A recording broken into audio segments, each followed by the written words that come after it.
The monastery of St. Gethsemane was a quiet pulse of holiness nestled atop a windswept hill. Its walls were cracked, its chapel aged and soot-darkened, and the gardens simple yet well kept. Within, the droning chant of prayer never wavered. Beneath the flickering light of oil lamps, the monks chanted in unison, clad in simple brown robes, worn but carefully tended. Among them knelt Brother Anselm, his head bowed, voice low and steady, lips murmuring verses that had passed down unbroken since the days before the great heresy. His hands, calloused and marked with old burns, were folded tightly. His robes were threadbare, mended too many times to count. The only ornamentation he bore were tattoos, scripture painstakingly inked across his arms and shoulders in dark ink.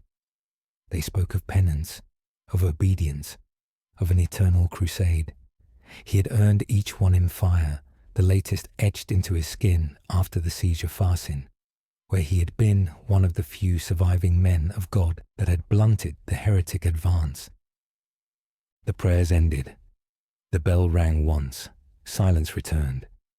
Later that day, black carriages arrived. They came without fanfare. 5 men in garments of white and scarlet, faces obscured beneath hoods. One bore the crook of a cardinal inquisitor, another the sealed tome of the church militant. They were greeted by the abbot of the monastery, a wiry old man, known simply as Elias. He bowed, kissed their rings, and led them into his chambers. The heavy door shut. It would not open again until sundown. That evening, as he completed the last of his chores, Brother Anselm was summoned. 2 lay brothers flanked him in silence, guiding him through the monastery halls to the restricted wing, where even the monks rarely tread. They stopped before a black door bearing the imprint of the wounded lamb, and with a solemn nod opened it. Inside, darkness. Only a single lamp burned at the center of the room, casting the gathered faces in half shadow. He was told to kneel. One of the clergy stepped forward, voice clipped and cold. "Brother Anselm, do you know why you've been brought here?" "To serve," he answered without hesitation. "Do you fear death?" "Only the kind that bears no purpose." "Would you surrender your body?" "If my soul remains God's, then yes." They circled him like vultures around a dying animal. More questions followed, merciless, relentless, probing for doubt. His voice was steady as he answered each of them.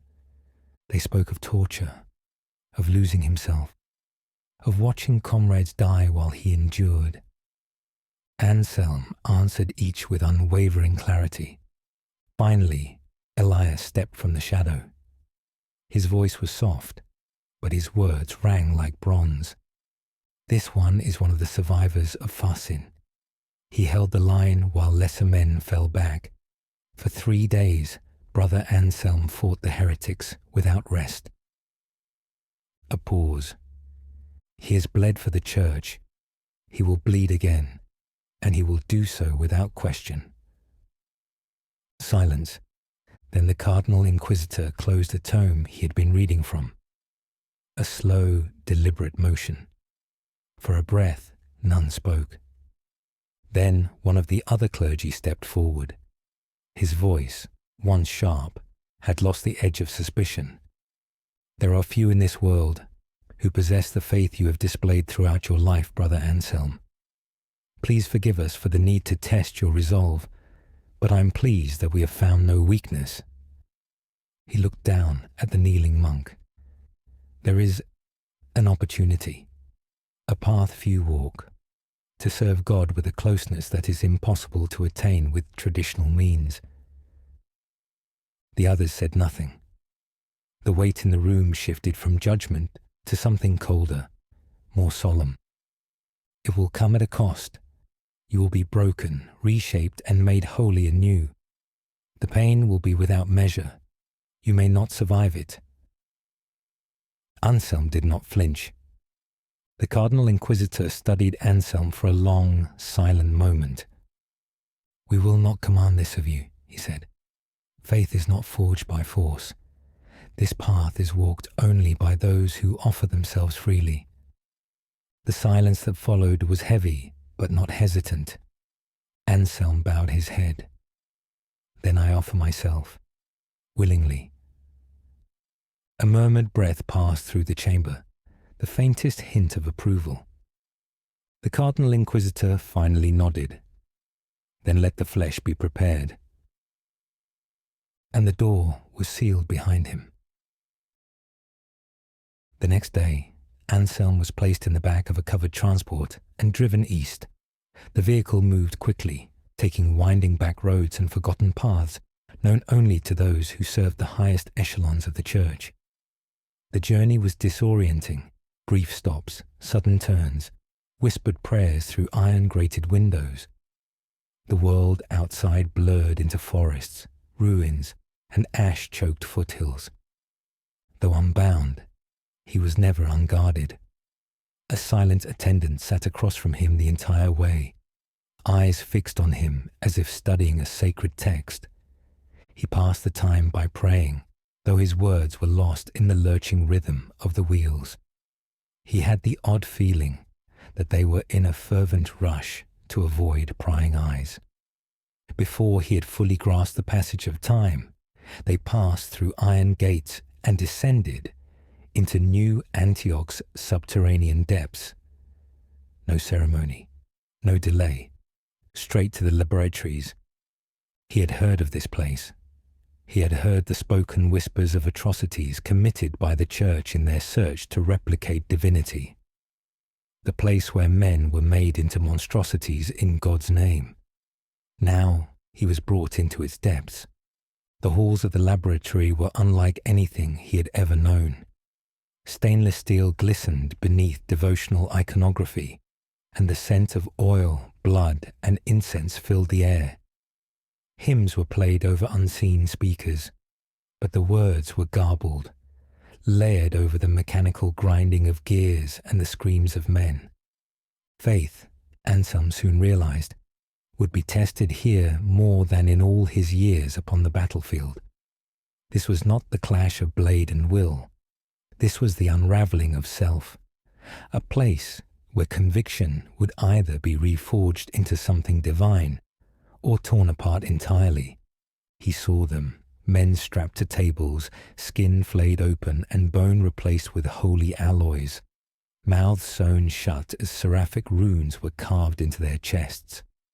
He passed rows of tanks holding half-formed torsos, twitching beneath pink light, and others where heads floated, eyes open and moving, lips mouthing unheard prayers. He could no longer tell how long he had been within the depths. Time unraveled into fragments. He remembered a brass door, the click of clamps, the soft murmur of Gregorian chant twisted by static. The doctors of the church came to him, figures completely concealed beneath layered vestments and sealed masks, their presence reverent, their gestures clinical. One pressed a finger to a vein on his arm, and soon he felt the cold bite of the IV drip. His body tensed. Something unnatural flooded through him, and his heart began to race. As they worked, the fever took hold, dragging his consciousness into delirium. He remembered lights flaring like stars, hands, dozens of them, gloved in anointing oil and blood, stretching his limbs out upon a surgical slab shaped like a crucifix. They whispered prayers in a dozen dialects, voices harmonizing and clashing in a cacophony of devotion. Then came the rite. A tray was brought forth, sealed in wax and covered in crimson velvet. The doctors unwrapped it with ritual care, revealing a small sliver of flesh, pale, unmarred, and still pulsing as though it remembered breath. A chalice was set beside it, filled with blood the color of burnished gold. They made him eat. The taste was beyond taste, bitter and sweet and blinding. It filled his mouth like light. The blood followed, poured past his lips, and it burned like cold fire all the way down. He screamed as his mind and body were split open. The saints on the walls moved. Their painted eyes wept black tears. The floor cracked, and from it rose tongues of fire that spoke his name. His flesh convulsed. His skin writhed as if trying to tear itself free. He saw visions of crucifixions without number, of angels flayed and hung upon iron trees, of a battlefield where he stood wreathed in holy flame as heretics shattered around him like glass. The pain began somewhere in his spine. Then it blossomed. Then it became everything. Muscle tore and rewove. Bones snapped and were reforged. His heart stopped, then beat again, harder than before. His memories blurred. Faces became masks. Time ceased. And in that great silence where only agony and divinity remained, he clung to one truth. Through this suffering, he would serve God's will. His body continued to twist beneath the surgeon's tools and sacred ministrations. The pain did not ebb, it compounded. Muscle surged unnaturally across his frame, distorting the proportions of the humble monk he once was. His arms thickened, his chest expanded with each burning breath, and his skin cracked open as divine strength was written into sinew and bone. Every inch of his reshaped body screamed with unbearable pressure. The blood of the Redeemer flowed through him like liquid fire, sanctifying, searing, altering. Visions consumed him. He saw the heavens burn, not in wrath, but in revelation. He stood at the head of a holy host, wielding a blade of living scripture, and where it struck, heresy died. He saw himself pulling siege towers down with his bare hands, chanting gospel as bullets tore through his unfeeling flesh. He walked through walls of fire with a saint's name carved into his chest. He begged for silence, but the visions would not stop. Faces of the damned and the saved screamed into his soul, angels and demons alike clawing at the boundaries of his mind. He began to laugh, or weep. It was hard to tell. The chorus of divine song grew louder, harmonies twisting into shrill echoes of eternity. Then came mercy. Two of the doctors stepped forward. They bore a reliquary case sealed in wax and brass. From within it, they retrieved twin spikes, black iron wrapped in sanctified wire, their tips glistening with unguents and sacred oils. He did not resist. He welcomed it. The spikes were driven into his eyes. His vision burst into light, then shattered into nothingness. While thoughts not his still flooded through him, the overwhelming sensation was mollified by the loss of his mortal sight. He lay still, panting, relieved.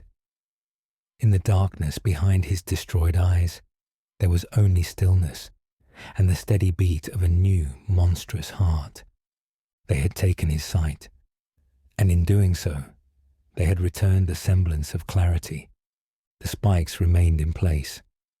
The changes wrought upon his body were too complete, too swift.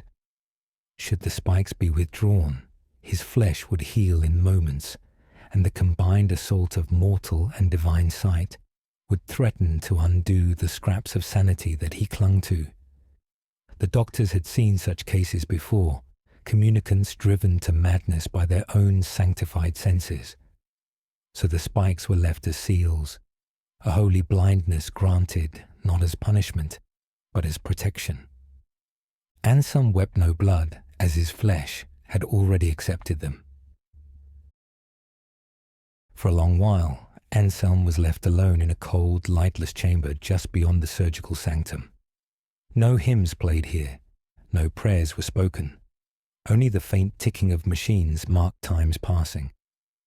His breath echoed, shallow and ragged, in a body that was no longer his. He lay in stillness, listening to the beat of his new heart. It was louder than it should have been, like a war drum muffled by stone. His mind was raw, exposed like an open wound to the void. Thoughts did not flow, they fractured. Memories came in flashes. A monastery bell, a brother's voice, blood-soaked earth. Yet something else stirred within him. A second soul, or perhaps not a soul at all, but a divine force, had nested in the hollow of his chest. It throbbed with power and fury. For now it remained dormant, but he felt it balance on a knife edge. With each breath, he felt the edge of divine wrath that flooded his body. He flexed a hand, feeling the cords of muscle ripple beneath skin that was now unfamiliar to him. He did not feel like a man. He did not feel human. It was then that the doors opened again, this time not for attendants, but for experts of the Mendelist order. 3 of them entered, clad in heavy leather coats scorched by acid and smoke, their collars buttoned to the throat. Aprons of leaded cloth hung from their waists, rusted and patched with copper crucifixes. Their faces were hidden behind thick-lensed gas masks, bristling with valves, tubes, and the faint hiss of internal respirators. Beneath the goggles, the lenses glowed faintly red with the reflection of the lighting, giving the impression of soulless, watching eyes. Each bore the accoutrements of their grim trade, leather satchels clinking with glass ampoules, brass syringes on folding trays, and notebooks bound in vellum, covered in chemical script and blood-stained tabs. One dragged a cart with strapped-down restraints and alchemical jars. Another carried a medical case marked with the eye of Mendel. These were doctors, but not healers. They were the alchemists of the church, physicians of consequence, tasked not with easing pain, but determining its utility. They moved like field surgeons from the old wars, efficient, unhurried, and devoid of tenderness. Without a word, they circled him. These were Mendelists, alchemists of the church, experts in the sacred arts of transformation and communion. They did not whisper prayers of comfort, nor offer sermons. Their faith was measured in compounds and graphs, and their devotion was rendered in flesh. Without a word, they circled him. One closely inspected each of Anselm's limbs. Another placed a gloved hand upon his forehead and began muttering behind his mask, looking for indicators beyond Anselm's understanding. The third opened a thick codex and began comparing Anselm's body with illustrations of failed communicants, grotesques of flesh curled into catatonia, or bloated berserkers driven mad by rage. At last, one of them stepped back. "Cognition intact," he said. "Response to command, calm. No outward signs of malformation or mental degradation." "Yet the divine presence burns hot in this one," another noted, adjusting a dial on a device he held. "A violent host, but stable. A vessel tempered, not shattered." They did not smile, but there was a sense of approval in their nods. The third finally closed his codex and gave a low bow to the shadows beyond the door. "He is fit. He may serve." Then they departed, silent as they came, and Anselm was left alone again, this time with the knowledge that he was one of the few, one of the third who emerged whole, a true communicant. When the attendants came for him again, silent figures robed in slate-grey habits, he found that even though his eyes had been destroyed by the blessed spikes, he could still see them. In fact, his senses were now far stronger than they had been before he had taken the blood of the Redeemer. Anselm, barely aware of time's passing, was hoisted onto a transport slab and brought upward, out of the sanctified blackness of the laboratories and into the crucible of New Antioch's armory vaults. This was no place of healing. It was a place of preparation, a sanctified forge where war was sacralized with every stroke of hammer and hiss of steam.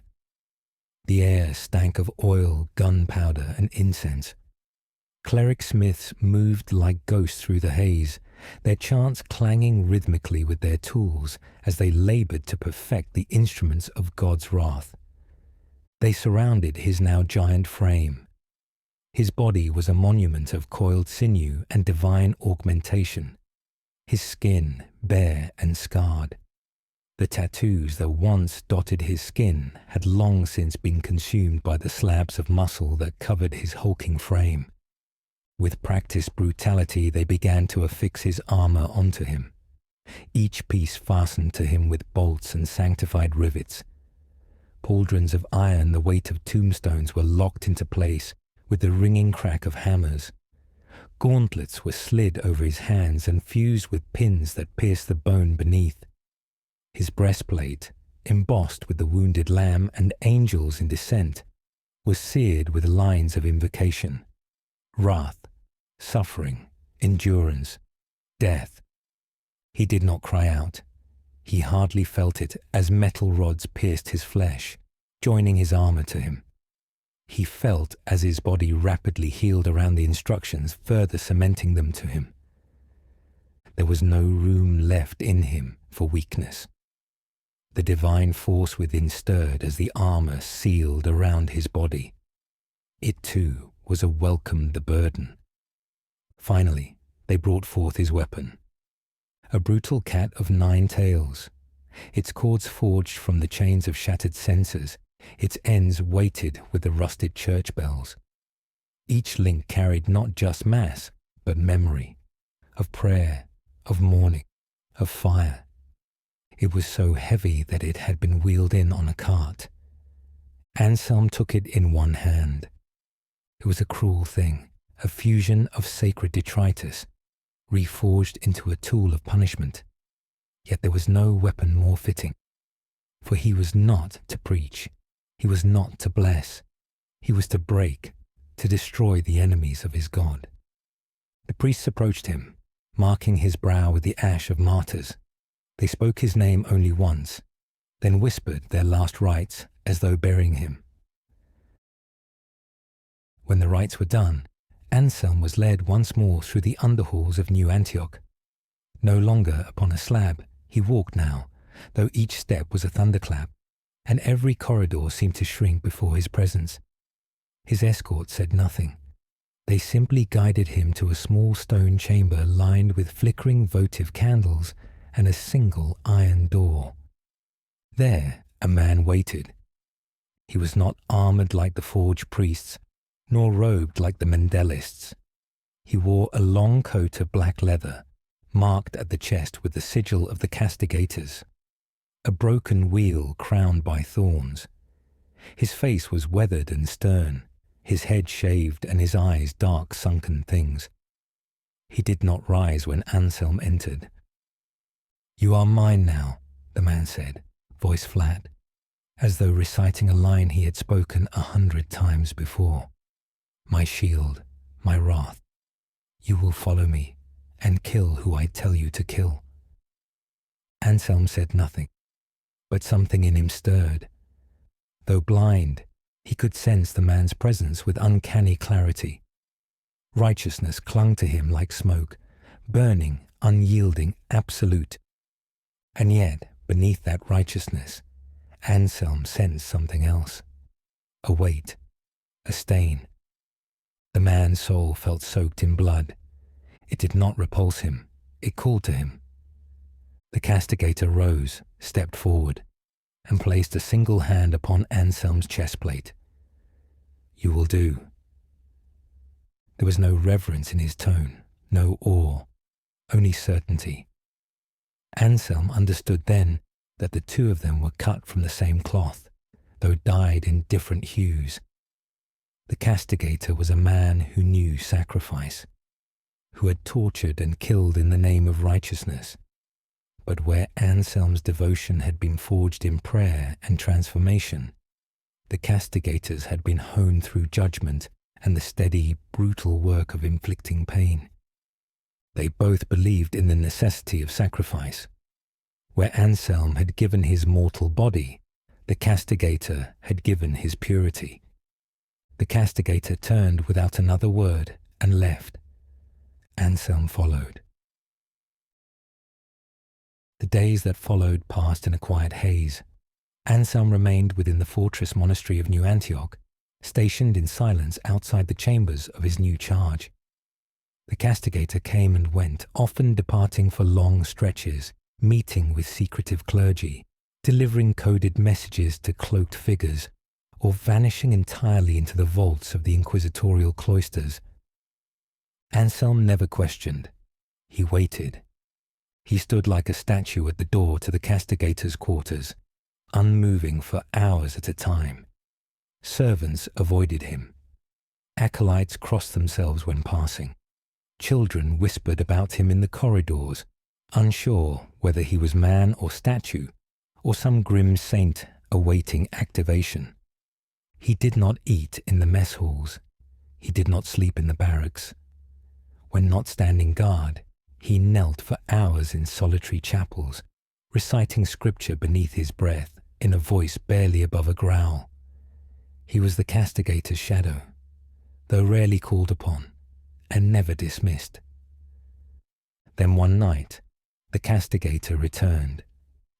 His entrance was as quiet as his nature, boots clicking faintly against the flagstones, the door creaking open and shut with solemn finality. Anselm heard him unseal a scroll, wax tearing, parchment crackling. The silence that followed was thick, like the still air before a storm. He spoke quietly through the door. "We're leaving." Anselm did respond, but something shifted within him, a resonance of acceptance.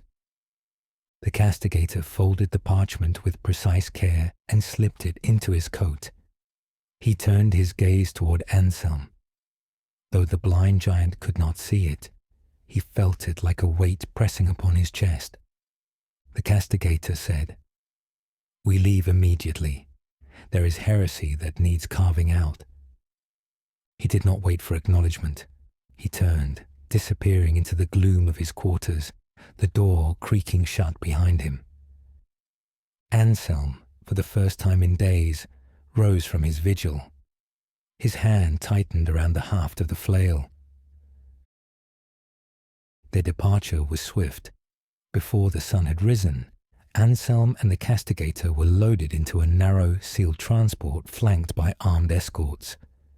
The roads leading from New Antioch to the front were winding and cratered, carved through desolate plains and twisted forests long since blackened by shell fire.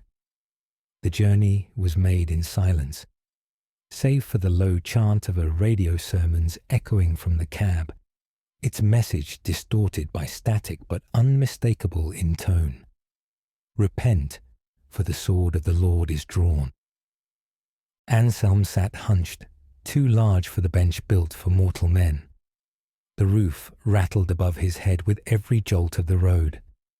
Opposite him, the castigator sat motionless, his eyes fixed on the slotted window, watching the horizon burn red. They arrived just before dusk. To a battered stretch of the front.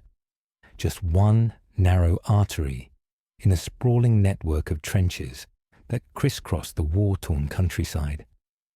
This segment, held by a depleted company of New Antioch soldiery, was locked in a bitter stalemate with heretic forces occupying the opposing ridge. The trenches here were a ruin of splintered boards, collapsed firing steps, and hastily reinforced barricades. The air reeked of blood, rotting flesh, and the lingering bite of gas. Craters bloomed across the land like infected wounds, and corpses, both fresh and rotted, were half buried in the mud between the lines. The presence of the castigator and his giant shadow did not go unnoticed. Officers saluted with trembling hands. Chaplains whispered hurried blessings. Some soldiers dropped to their knees as Anselm passed, unsure if he was angel or monster. They were led to a dugout near the command trench, where a makeshift shrine had been erected beside crates of ammunition and surgical tools. The castigator accepted a report from the local command and, with his usual silence, entered the dugout to confer with the officers within. Anselm did not follow. He remained outside, standing motionless beneath the trench's lip as the command huddled beyond the veil of sandbags and flickering lanterns. Night fell slowly across the front, the dim grey haze giving way to an oppressive darkness, broken only by the occasional muzzle flash or distant flare. Anselm did not move.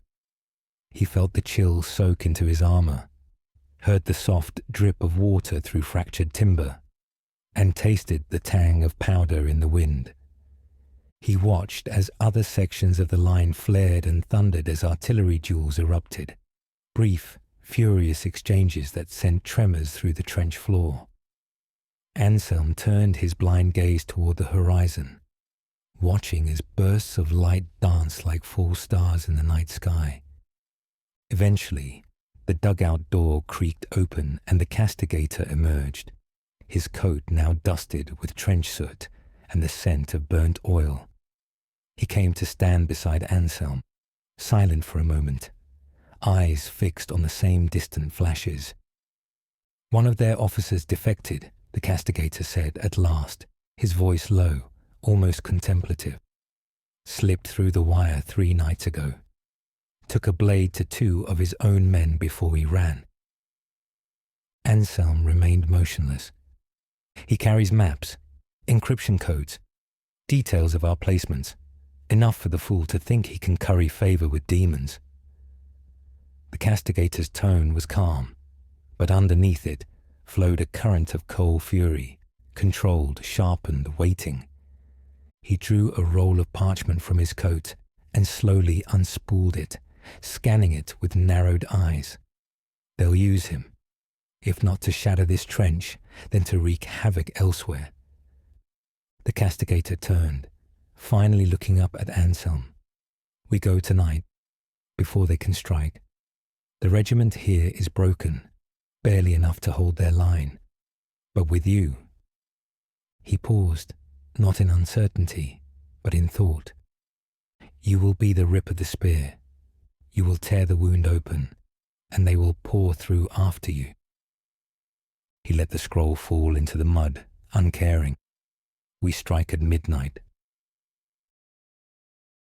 When the time came, Anselm climbed from the trench without ceremony or hesitation.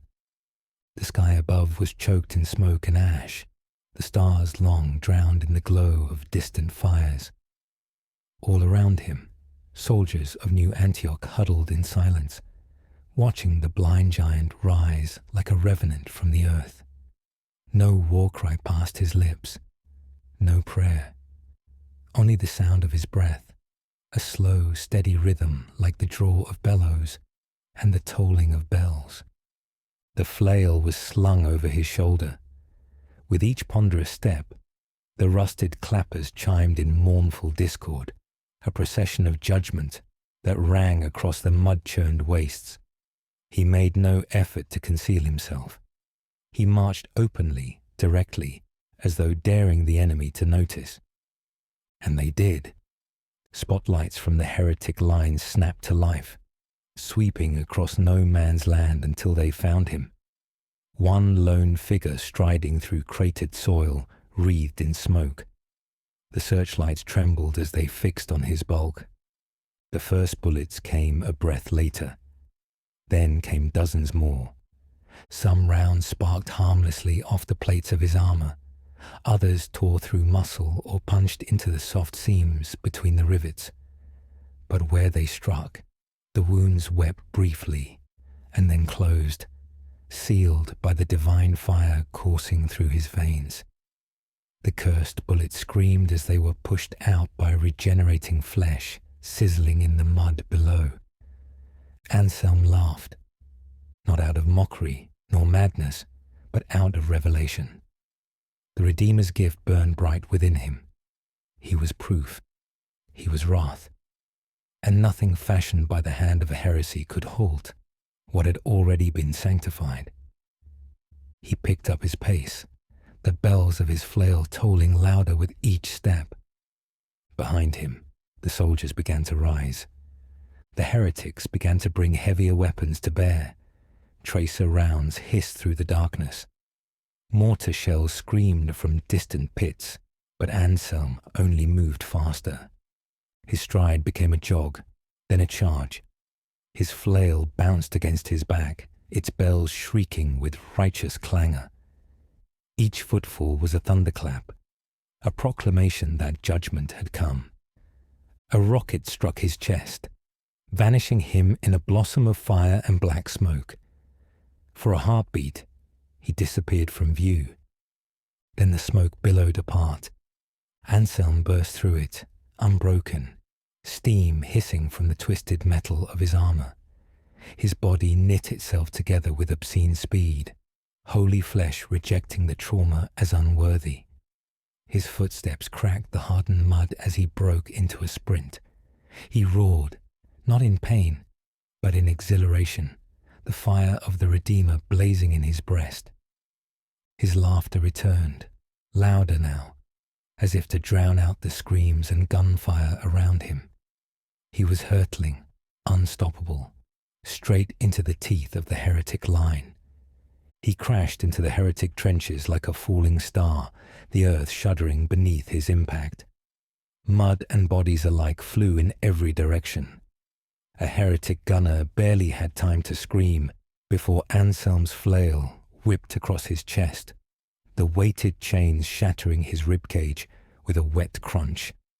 Another raised a blade, blessed in false rites and caked with filth, but Anselm caught his wrist mid-swing and crushed it in his iron grip. He slammed the traitor's head into the trench wall, once, twice, until it became pulp-smeared across blood-stained planks. A cultist priest, robe stitched with symbols of the deep hell, raised a hand to invoke some dark ward. But Anselm hurled the flail into his chest, bells screaming as they caved his torso inward.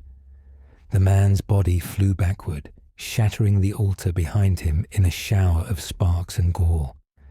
Corrupted bullets sizzled through the air, but Anselm moved through them like a wraith of steel and vengeance. He grabbed one shooter by the face and drove him downward into a pile of wreckage left behind from a failed defense.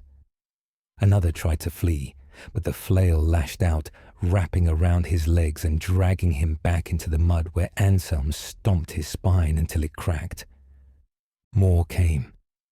Panicked voices screamed in guttural dialects, calling for reinforcements, for flame teams, for heavier rounds and accursed relics.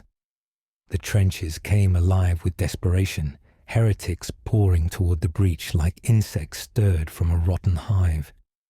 They swarmed him, hacking with hooked blades and spears of bone and rusted iron. One hurled a vial of burning ichor into his chest. Another struck his back with an axe that sparked and hissed with unholy sigils.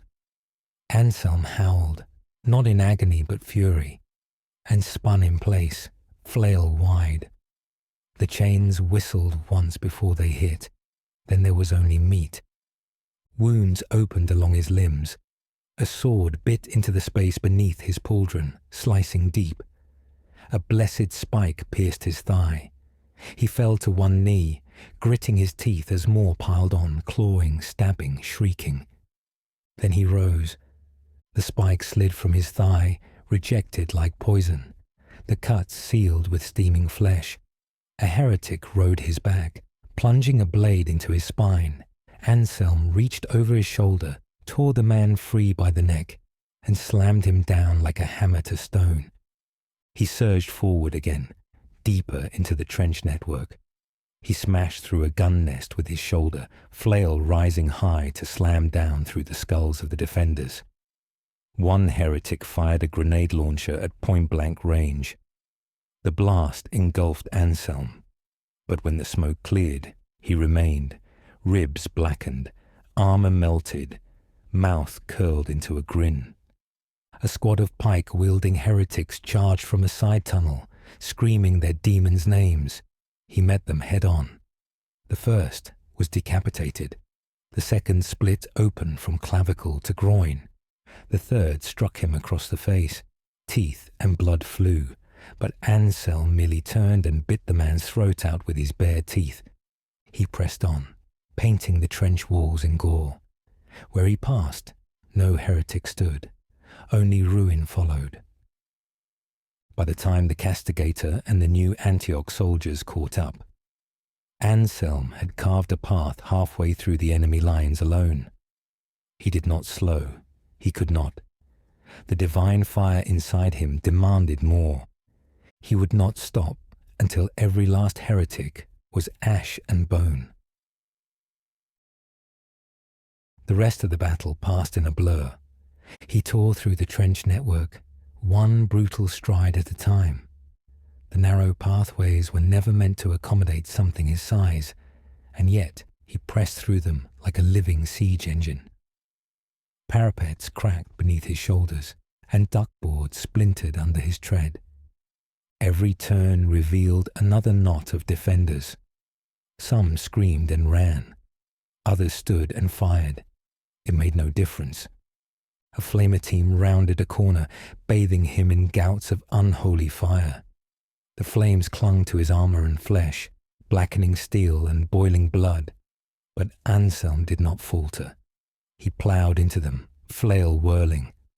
The chains caught one man mid-torso and split him in half. Another he crushed against a wall with the weight of his armored frame, bones pulping like fruit. More bullets tore into him. Some struck his face, carving grooves into his already ruined visage. One round struck the socket where a spike had been driven through his eye. The pain was staggering. He smiled. His wounds reopened and closed again, steam rising from scorched flesh as the divine essence within reasserted itself. Blood wept from torn muscle, but it did not slow him. Anselm climbed a fire step and leapt into a higher trench level, landing in the middle of a heretic command group. Officers turned, mouths agape. His flail came down in an arc. One skull caved, then another, then a third. A fourth tried to flee. Anselm caught him by the legs and dragged him back, bashing his body against the trench wall until it no longer resembled anything human. By now, his armor was drenched in blood. Some his, most not. His flail clanged with each movement, its bells tolling the dirge of a dying battalion. A howitzer crew at the rear of the trenches tried to realign their weapon toward him. He charged them headlong. Shells burst around him.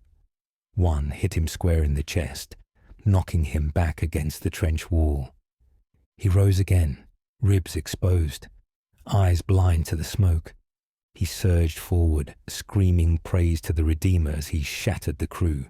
He turned their guns sideways and let it fall onto their broken corpses.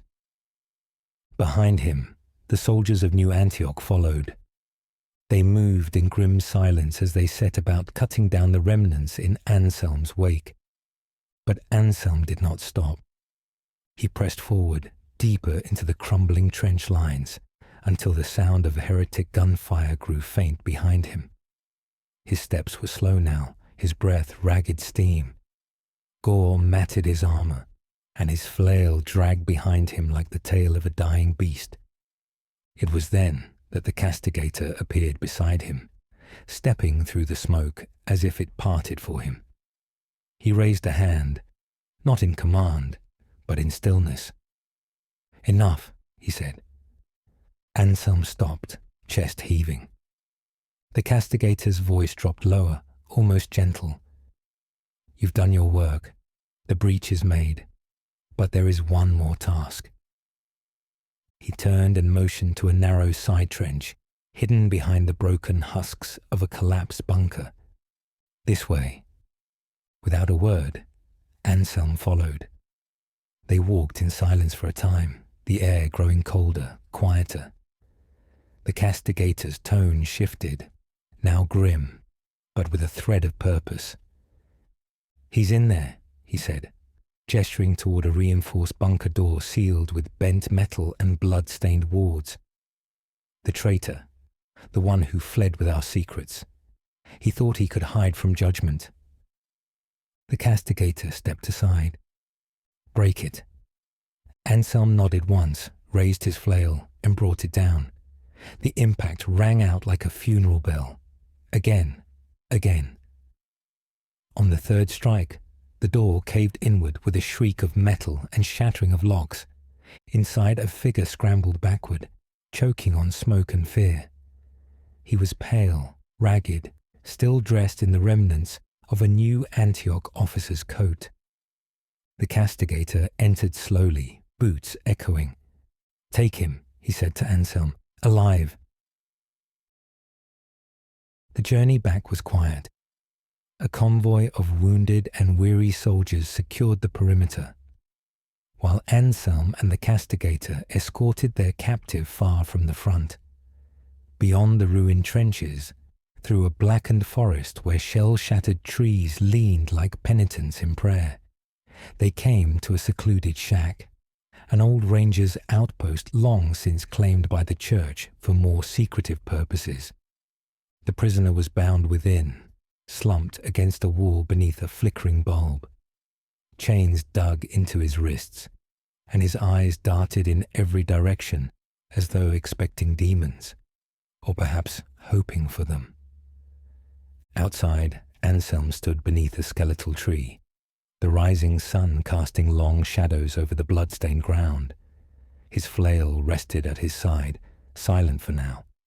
He could hear the castigator behind him, preparing. The man's voice was calm, as always. "There is much to be learned," he said, laying out his instruments in rows upon a cloth. "What he has seen, what he has shared. Names, passwords, routes. We must know it all." He paused, then looked to Anselm. "Do not allow anything to pass this threshold. No one enters. No one leaves." Anselm gave no answer. None was needed. The castigator stepped inside, and the door shut behind him with a final click. Moments passed, then minutes. Then came the first sound, soft, wet, a sharp intake of breath, then a muffled scream. Anselm did not move.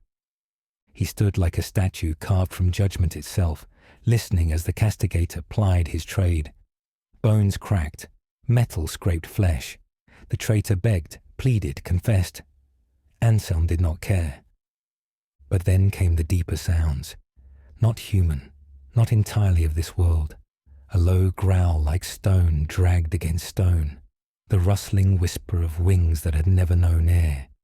A gurgling chant in a language that tasted of ash. They crept through the seams of the shack, through the cracks in the wood, through the very grain of the world itself. Yet beneath it all, Anselm heard the castigator's voice, unwavering, cold, prayerful, a litany not of comfort, but of binding. The words held the darkness at bay, each syllable a nail driven into the earth to pin down something writhing just out of sight. Anselm did not move. Then, as the moon reached its zenith, the pressure broke. The unnatural weight lifted. The whispers ceased. The shadows no longer writhed. The door creaked open. The castigator emerged into the pale light of dawn, his coat soaked through with sweat and his hands dark with blood. He did not look at Anselm right away. Instead, he stood beneath the skeletal tree, eyes closed, breathing deeply. When he finally turned, there was no triumph in his gaze, only exhaustion. A bone-deep weariness clung to him, like the ash of a battlefield long since burned out. He felt the chills soak into his armor, heard the soft drip of water through fractured timber, and tasted the tang of powder in the wind. The castigator lingered a moment longer in the chill. Then he spoke, voice rough with fatigue but unwavering. He wasn't the only one. Anselm turned slightly, listening. The traitor was part of something larger, a cell hidden within the ranks of the regiment. Officers, signalmen, even chaplains. They've been festering for months now. They'll know their hand is going to be revealed now and make their move. He wiped blood from his brow and stared into the woods beyond the clearing. They mean to tear open a wound in our lines, a coordinated breach. He turned to Anselm, eyes burning with renewed resolve. If they succeed, the heretics will flood through the gap. We have to stop them, now. They moved quickly, abandoning the shack and making for the front, the castigator running hard to keep up with Anselm's loping strides. The roads blurred in the morning haze, the trees casting long skeletal shadows as the sun clawed its way upward. But when they arrived, silence awaited them. The trenches were still. Smoke hung low over the battlefield, thick with ash and the coppery tang of blood. The barricades were shattered, the firing steps torn apart. Bodies, dozens of them, were strewn like discarded cloth, their limbs bent at unnatural angles. Drag marks streaked the mud, and the remains were fresh, steam still rising from split torsos. Anselm descended first, his flail dragging through the muck. The soldiers of New Antioch, the same regiment they had fought beside just nights before, were dead to a man, torn open, some eviscerated, others smashed into walls with such force their bones had become part of the earth. A few corpses had been pinned to trench walls with improvised spikes, positioned like offerings. There were no bullet wounds, no sign of heretic shelling, just carnage, brutal, animal. The castigator walked among them with furrowed brow, silent, tracing the edges of wounds with gloved fingers. He knelt beside a man whose helmet had been crushed like paper. Then they found it. Near the rear trench, hidden in the charred remnants of a collapsed dugout, they discovered a wide ritual circle scorched deep into the mud. The ground within had been turned black as pitch, etched with twisted symbols of the deep hell, some still writhing faintly like heat mirages in the early dawn. Blackened candles, mounted in skulls and metal shells, still gave off acrid, reeking smoke. The bodies of half a dozen officers lay sprawled around the circle like broken dolls, their throats expertly slit, entrails dragged outward in precise, glyphic patterns. Each corpse had been mutilated with purpose, eyes gouged and replaced with rune-carved stones, jaws unhinged to the point of snapping, ribs torn wide like cages inviting something through. A sickly red light clung to the sigils scrawled along the trench walls, pulsing with the slow rhythm of a heart that should not beat. The air within the chamber was wrong, thick and trembling, carrying the weight of something that had passed through, but not yet left its scent behind. Flies buzzed in lazy circles, unwilling to land. Just beyond the circle, half buried beneath collapsed planks and the broken frame of a supply crate, they found more bodies, these dressed in the insignia of officers and aides who had vanished days earlier. The traitors. Whatever they had summoned had turned on them before the rite was finished. Their bodies were torn apart with savage intent, limbs twisted off, jaws shattered inward, one man's chest cavity hollowed out entirely. Some had claw marks deep enough to have scored the bone beneath. Others had been flung so hard against the walls that their flesh had fused with splinters. Whatever they had tried to command, it had devoured its masters first. They summoned something, the castigator said. He stood, wiping ichor from his glove, and they couldn't control it. It turned on them, and then the rest. Anselm stared into the center of the circle. The mud there still smoked, though no fire remained. Something foul lingered, an aftertaste on the soul. Without a word, the castigator stepped back from the circle. His eyes scanned the shifting horizon, then turned toward the southern run of trenches where the ground sloped toward the ravine. A low mist had begun to creep in, curling over the ramparts like fingers of smoke. The morning wind had died. "It's moving," he said. "South." Anselm gave a nod and moved ahead. They advanced into the trench network. The once familiar pathways now draped in an unnatural fog. It hung thick and cloying, muting all sound and swallowing the weak morning light. Footsteps became whispers. Shapes became shadows. The trench walls themselves seemed to warp and sway, distorted by the veil of mist. Boots splashed through blood-slick water. Barbed wire gleamed with frost. Here and there they passed more corpses. Soldiers who had tried to flee, twisted around themselves like snapped twigs. Some still held their weapons. Most had died before they ever raised them. Anselm led the way, flail dragging behind him like a bell pull of judgment. The bells tolled softly in the fog, their music muted and strange. The castigator followed close, his voice low and constant, reciting wards, blessing scripture. The fog recoiled slightly with every syllable, but never broke. Whatever had been summoned was still near, and it was watching. The deeper they pushed into the fog, the heavier it became, so dense now that the very act of breathing felt breathing poison, like inhaling the breath of something vast and ancient. The air shimmered with unseen currents, a low thrumming pressing against the skull. Sounds began to echo strangely, bouncing and bending through the haze. Anselm could feel the weight of unseen eyes, hundreds, perhaps thousands, boring into him with insectile persistence. A sudden gust of wind carried a scent like rot and incense, and the trench seemed to twist beneath their feet, the angles of the walls subtly wrong. The castigator's voice grew louder, more urgent, as if the prayers had to force their way through a barrier thickening with every step. The fog pulsed in time with something vast and slow-beating just out of view, as though the land itself were caught in the breathing of a beast too large to comprehend. Something was waiting, not ahead, all around. Then, with no warning, a blur ripped through the fog, fast as a bullet, silent as death. Anselm moved before thought, throwing himself in front of the castigator. The world exploded in impact.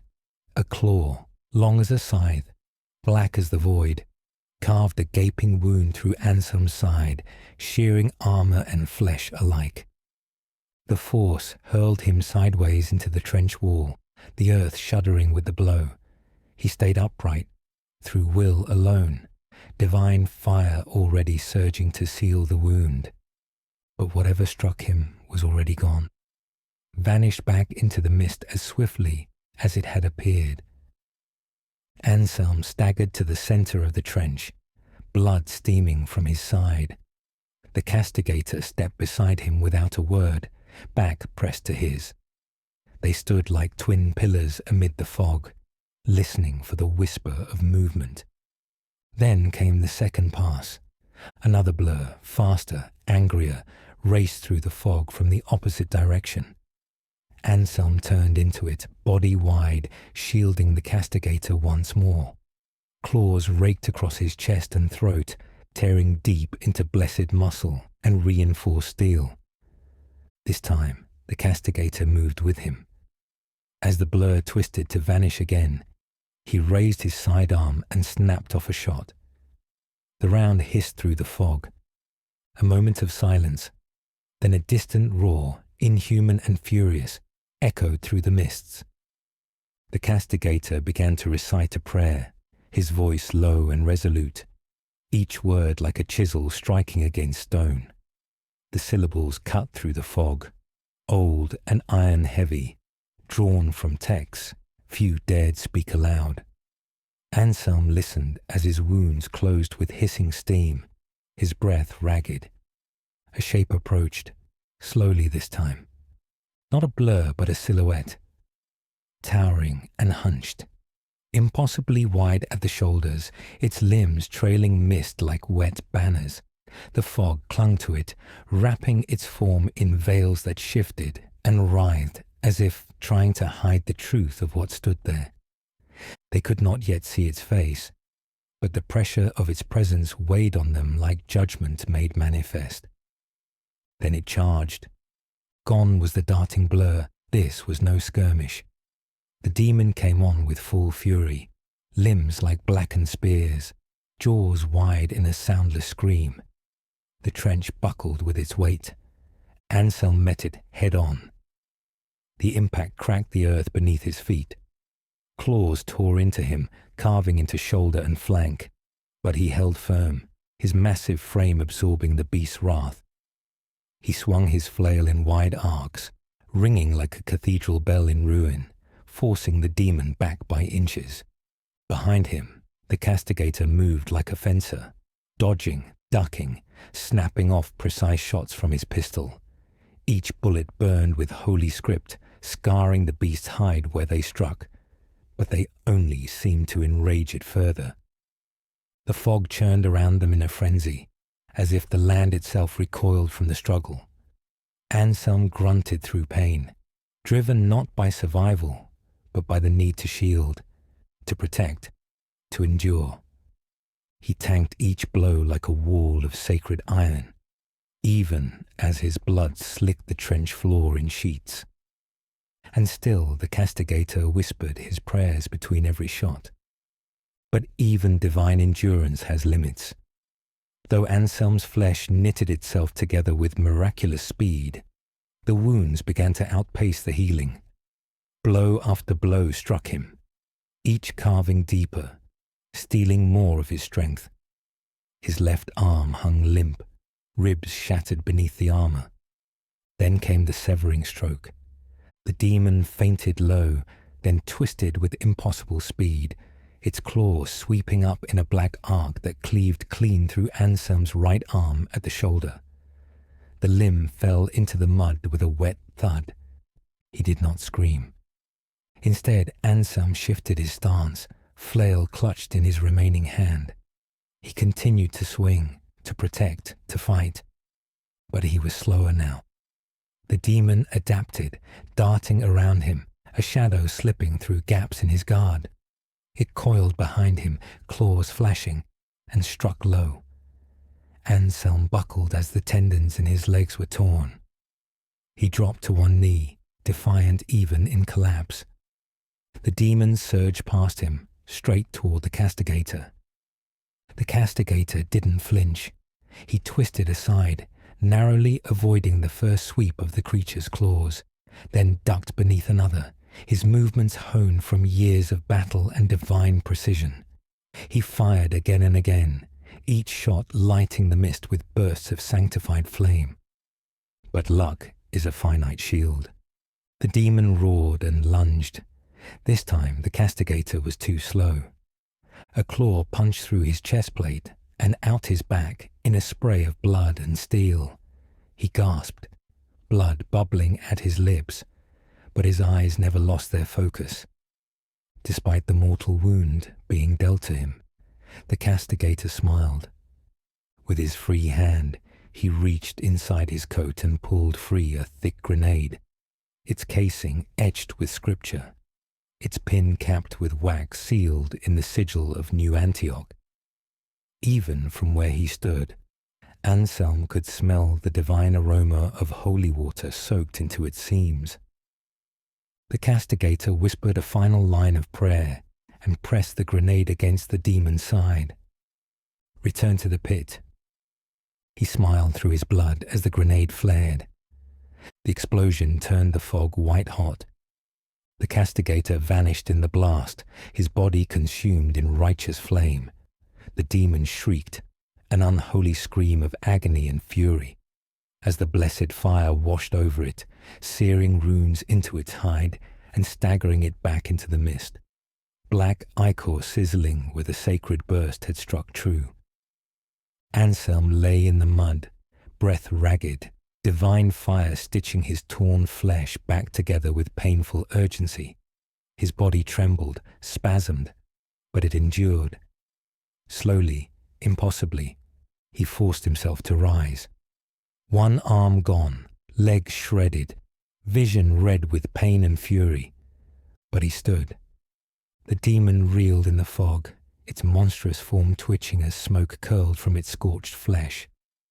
It turned, slower now, wounded but not yet undone. Anselm did not wait. With a cry that shook the fog itself, he charged forward. His flail, crimson with blood, dented and half-broken, swung upward in a wide arc. The bells screamed as they struck the demon's side, sending it stumbling. He struck again and again. The creature lashed out, but Anselm was beyond pain.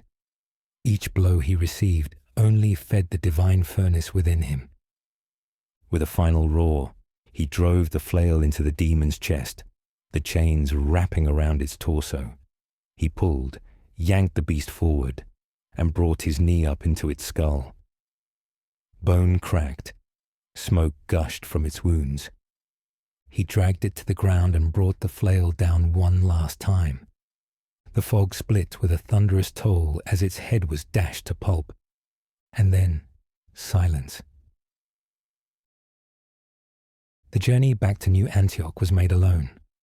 Anselm did not wait for extraction, nor did he call for aid. He simply walked through ruined trenches, scorched earth, and the silence of fields that once roared with fire.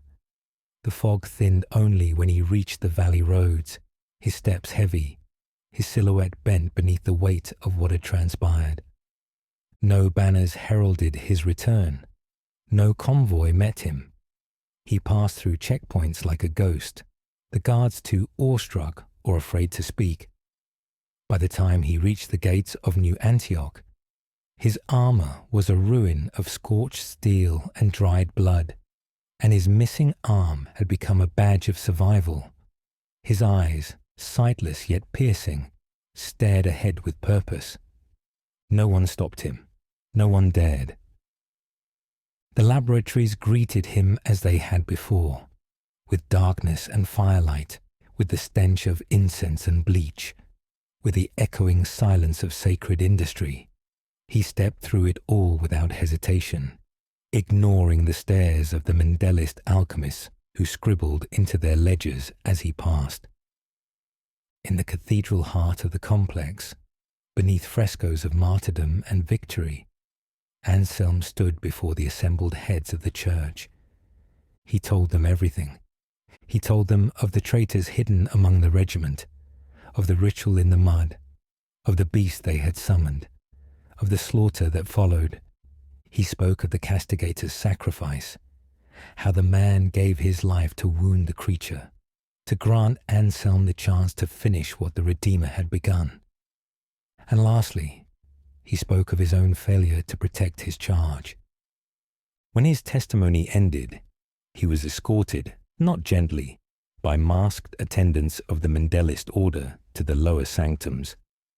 There, beneath vaulted stone and flickering alchemical lanterns, he was once again placed under scrutiny. The alchemists circled him like carrion birds, muttering in code and sacred tongue, prodding scars both physical and unseen. They tested his strength, his responsiveness, his lucidity. They opened the seams of his armor, tapped bone and burned blood for reaction.